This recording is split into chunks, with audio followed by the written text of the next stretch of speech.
दबंगों ने पत्रकार के घर में घुसकर लाठी डंडों से लैस होकर की मारपीट, जिसमें गर्भवती महिला व घरवालों को आई गंभीर चोट। मामला गुरफगंज थाना क्षेत्र के धर्म सिंह खेड़ा गांव का है।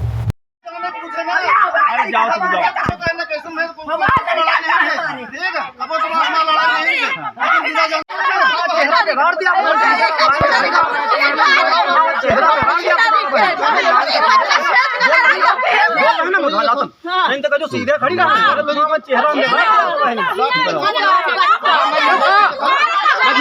खड़े नहीं हमारा अच्छा नंबर कैसे